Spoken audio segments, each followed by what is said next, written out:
Shalom semuanya.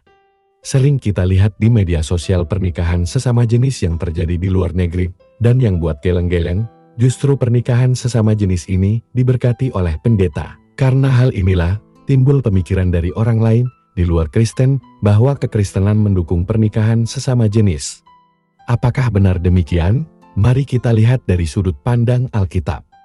Ada beberapa ayat Alkitab yang akan saya tunjukkan kepada kita semua yang membuktikan bahwa hubungan sesama jenis sangatlah dilarang dengan tegas dalam ajaran Kristen. Yang pertama, dalam kitab Kejadian, Tuhan Allah berfirman, "Tidak baik kalau manusia itu seorang diri saja, aku akan menjadikan penolong baginya yang sepadan dengan dia."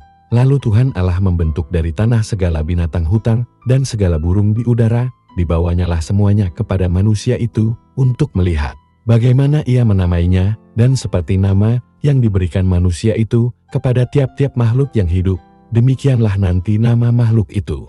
Manusia itu memberi nama kepada segala ternak, kepada burung-burung di udara, dan kepada segala binatang hutan.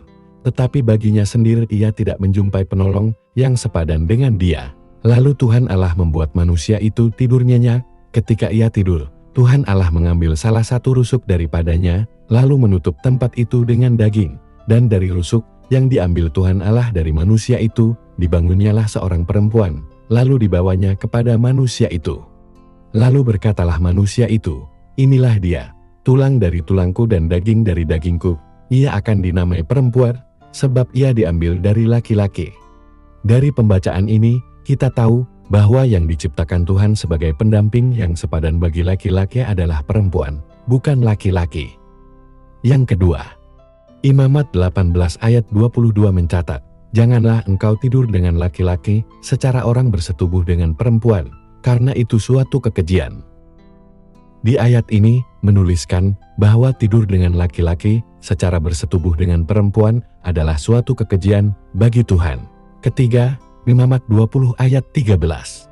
Bila seorang laki-laki tidur dengan laki-laki secara orang bersetubuh dengan perempuan, jadi keduanya melakukan suatu kekejian, pastilah mereka dihukum mati dan darah mereka tertimpa kepada mereka sendiri. Jelas tertulis bahwa hukuman bagi kaum homoseksual adalah hukuman mati.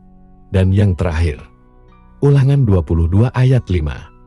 Seorang perempuan janganlah memakai pakaian laki-laki, dan seorang laki-laki janganlah mengenakan pakaian perempuan, sebab setiap orang yang melakukan hal ini adalah kekejian bagi Tuhan Allahmu. Ayat ini menjelaskan bahkan laki-laki yang memakai pakaian perempuan, atau sebaliknya saja pun itu, sudah merupakan kekejian bagi Allah, apalagi sampai bersetubuh dengan sesama jenis. Jadi jelas di sini, bahwa di dalam Kristen tidak ada ajaran yang mendukung pernikahan sesama jenis, melainkan sangat menolak hubungan sesama jenis, atau LGBT. Jika di luar sana terjadi hal-hal seperti itu, bahkan sampai menikah dan diberkati oleh pendeta di gereja, itu bukanlah ajaran Alkitab yang mereka terapkan. Sampai di sini video saya.